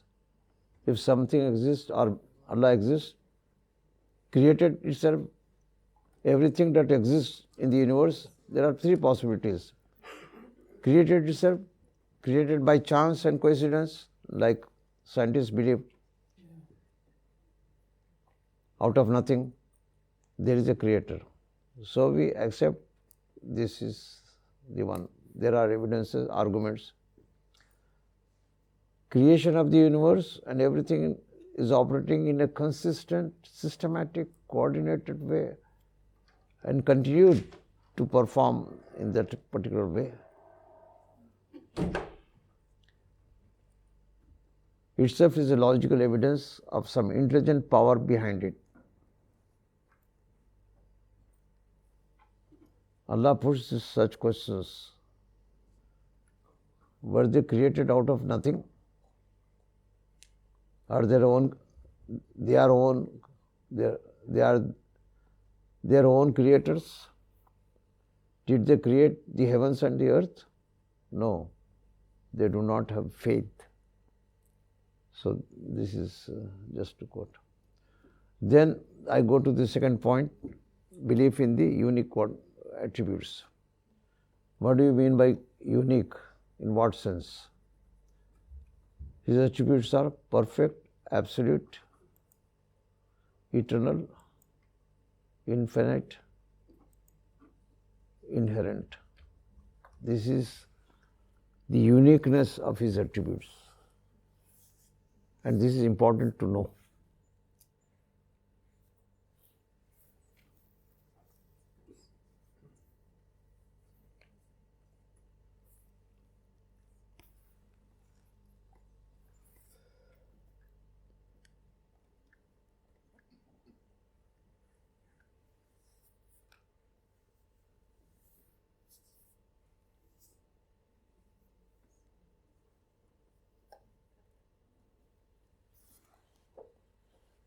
Done? Do you need explanation further? I've been talking on this all the time.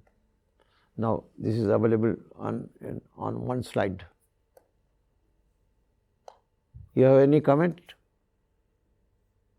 Or you are just getting lullaby? Okay.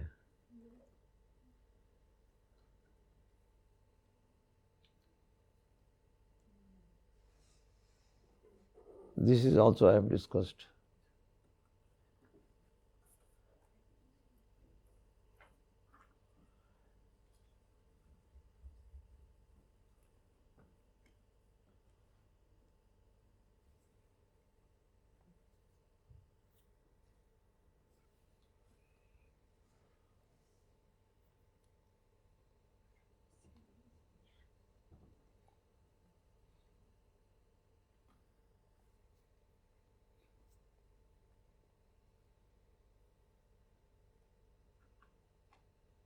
I think these statements don't need explanation.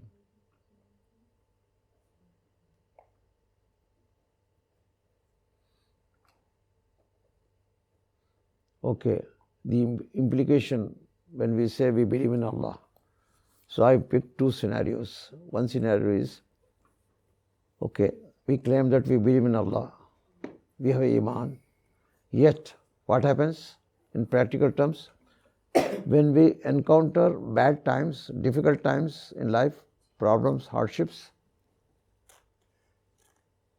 what happens? We are suffering. What happens?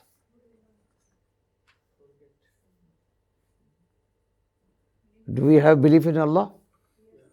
No. No, it becomes less. Our belief in Allah is not complete because my belief is not there. That's why I am distressed. We become upset, nervous, disheartened, panicky, feel hopeless, undergo depression. Why all this happens? This happens because there is something lacking. Iman in what? This is just theory. This answer is theoretical answer. This is not practical answer. If you ask a scholar, he will say Iman ki kamzori, weakness of faith. But in what way? I want to understand as a layman. This is not the language of layman. This is the language of a scholar or theoretical language. I want the language which means in practical life, what does it mean?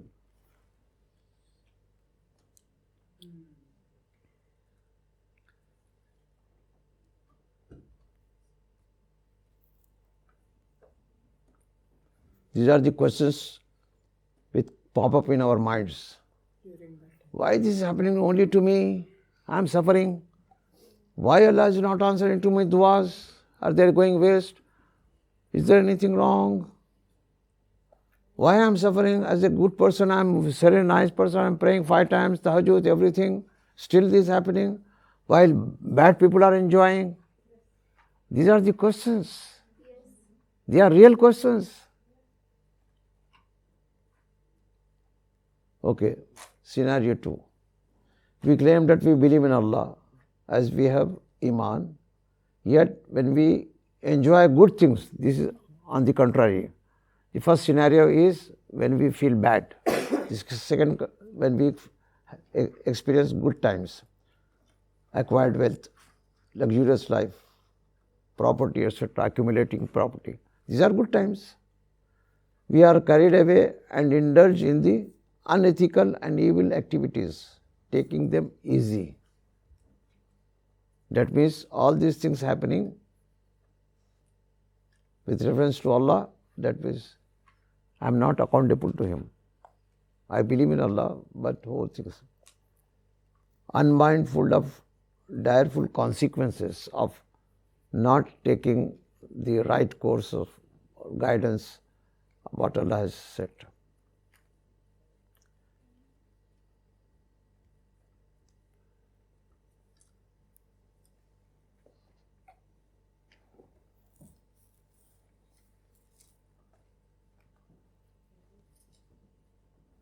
We try to justify our bad actions, earning money, for example. The person is very religious, appearance and activities also, but he is cheating. He is a businessman. When you approach him, why you are doing? What to do? This is everybody is doing what others are giving. If I don't do this way, if I am not cheating, then I am considered a fool. I am considered a fool. So I am misfit. I am going against the norm of the society. I am part of the society. I am with the society. He doesn't think that I am doing wrong. The wrong becomes right at that moment. And this is the excuse.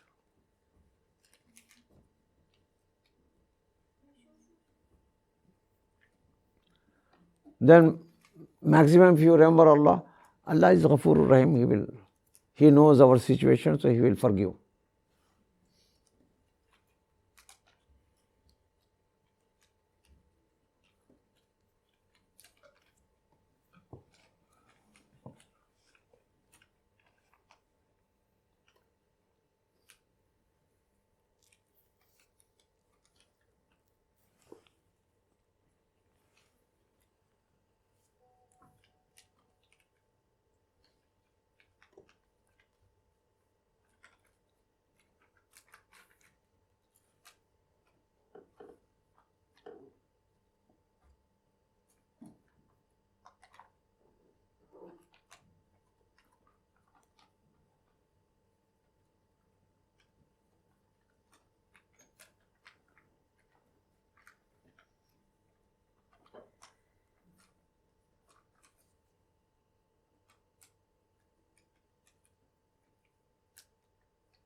I complain, for example,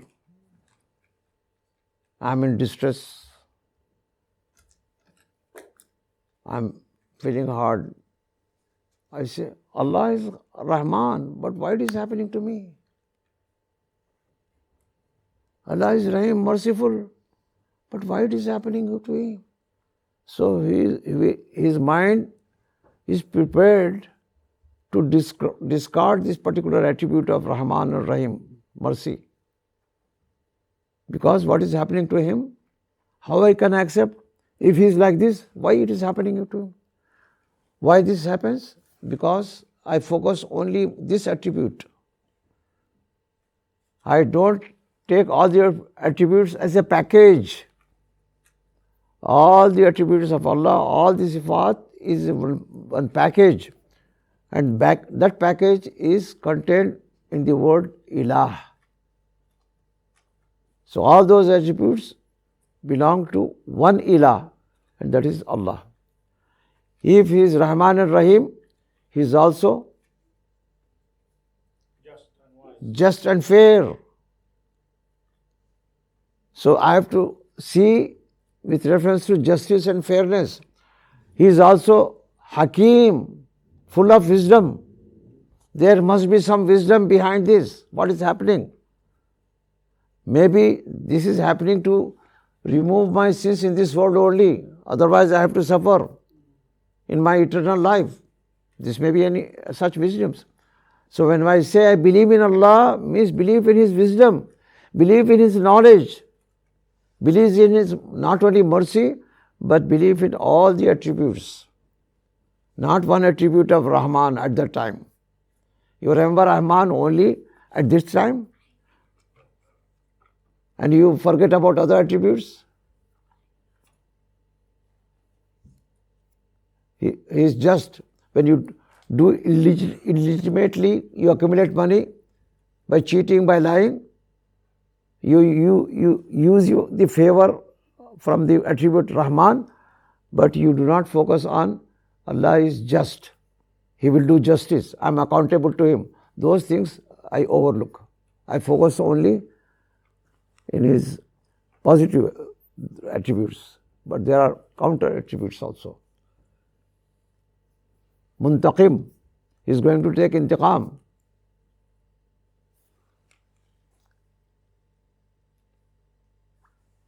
If I believe Allah is my Rabb, provider, sustainer, Allahu Rabbi, if I believe Allahu Rabbi,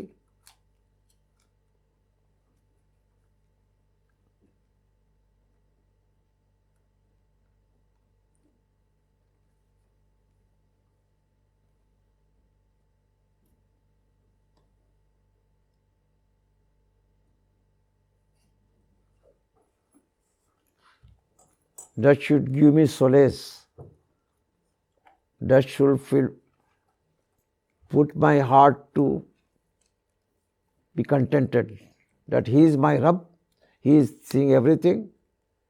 I trust this, whatever He is doing, whatever my mother is telling. I am a baby, baby doesn't know something harmful, mother says, because he is caring person. So Allah, when He is doing something, in your understanding it may be good, it may be bad, but in Allah's plan it is good for you.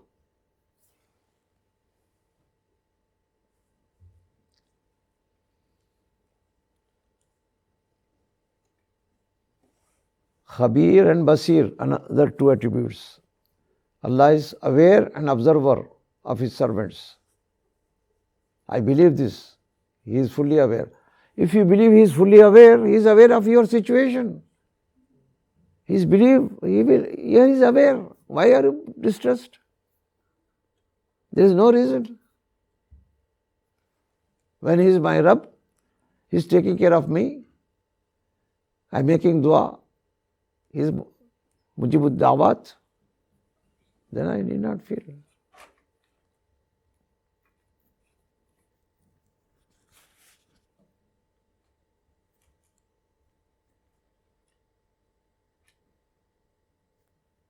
He is knowing, He is Khabir, He is aware of all which is going on, even in my heart.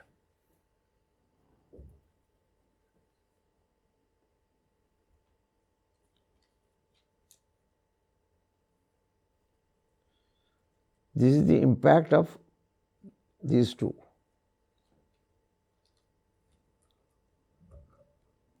This was the impact of the attribute Rabb. This is the impact of the attributes Khabir and Basir. The impact of Rahman or Rahim.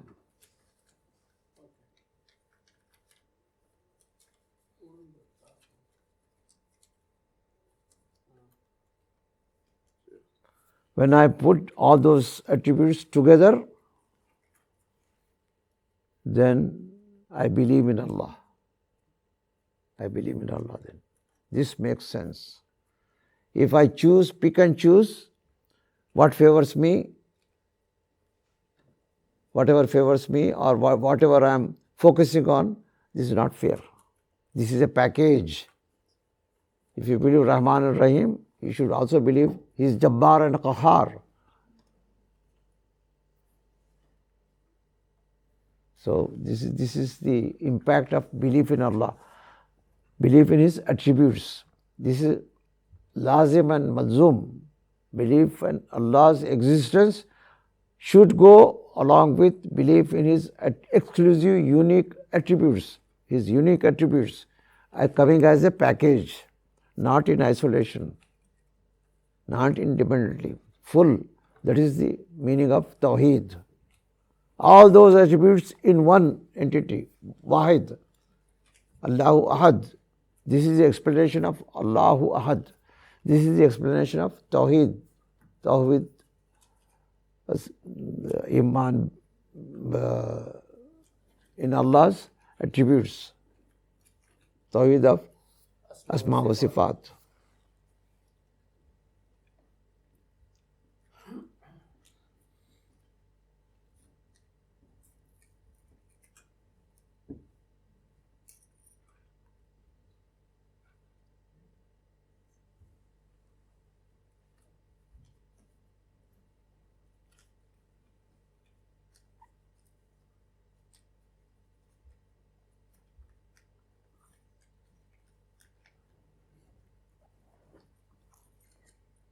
It is the right of Allah that He should be worshipped.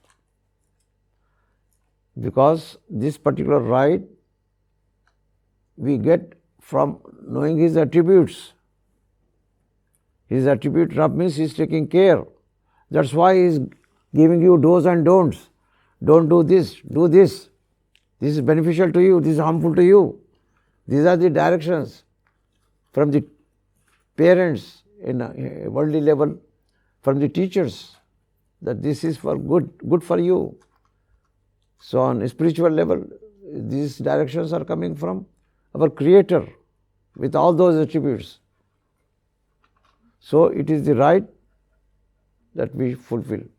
The word is worship.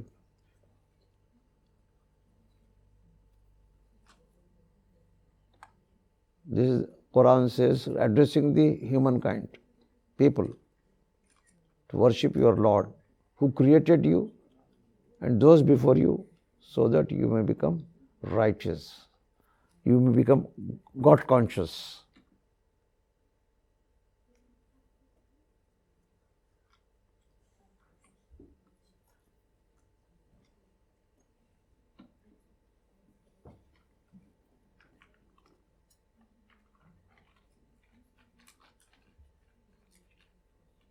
This we have discussed.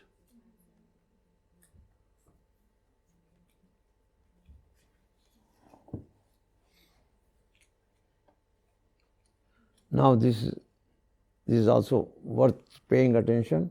When we say ibadah, we focus on one step, ritual acts of worship. But there is another element, non-ritual acts. Therefore, all activities that are considered as acts of worship if done in compliance with the commands, guidance and seeking the pleasure of Allah. even if they are non-religious.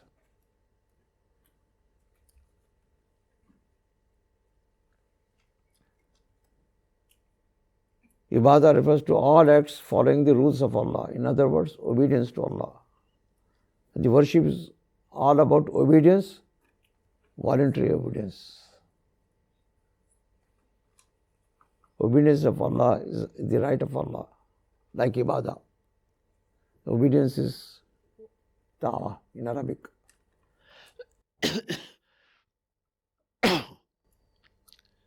The believers, because belief in Allah means believer. So Allah addresses believers to obey. So obedience is for believers. Okay.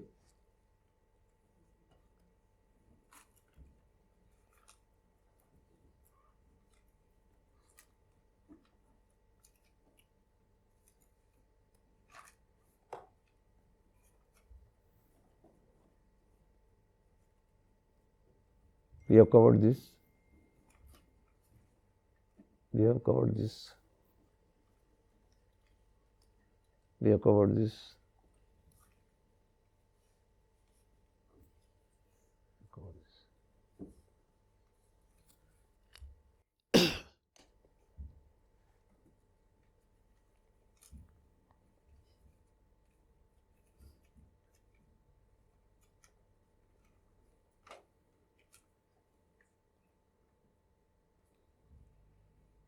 Okay,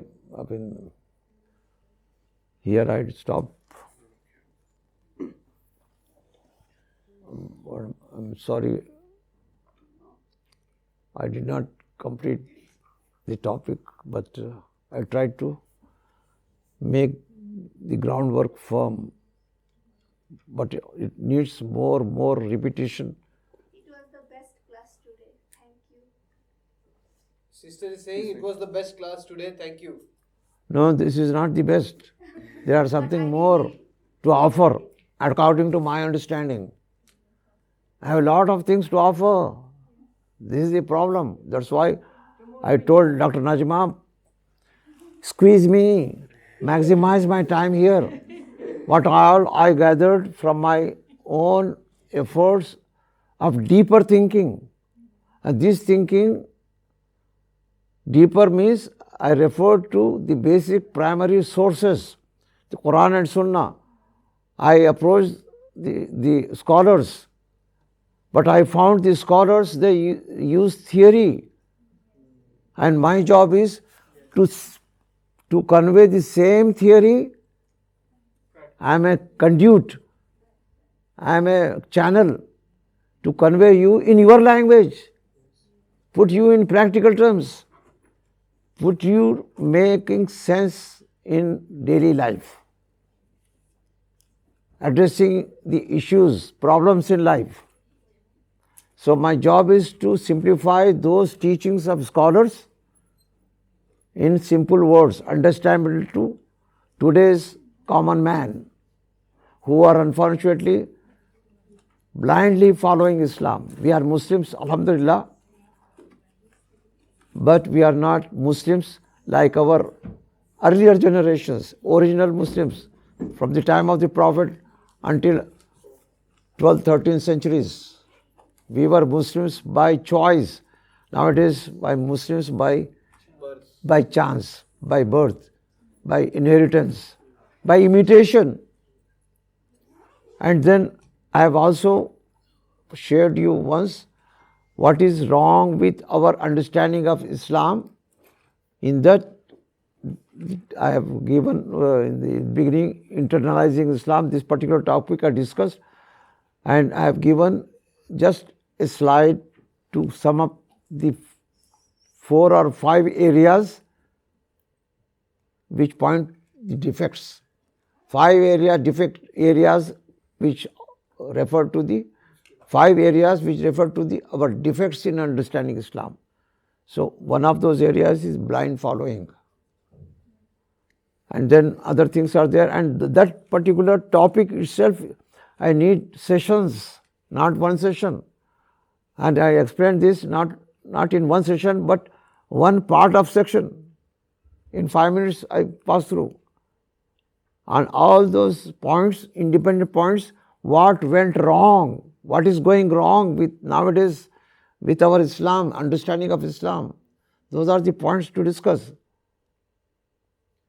So scholarly discussion lacks communicating on common level, common man's understanding, making simplifying things, making practical usefulness in the daily life.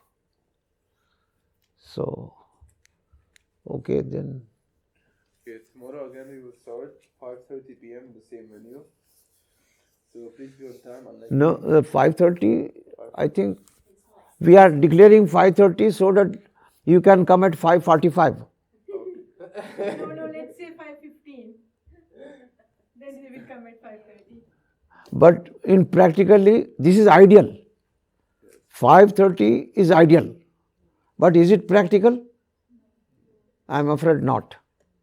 So we have to go in between, balancing both ideality, practicality.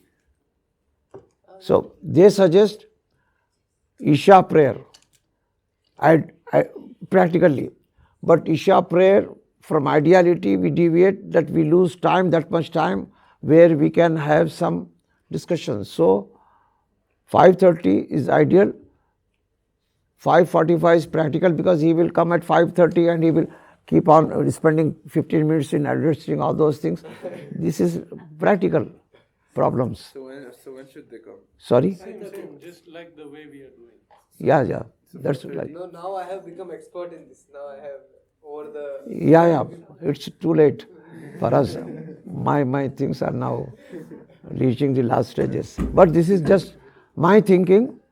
I honor your opinions. So, inshallah. So 5:30 p.m. same venue. جزاك الله خير أشهد أن لا إله إلا أنت أستغفرك وأتوب إليك. Did you hear what he said, Sheikh Isa?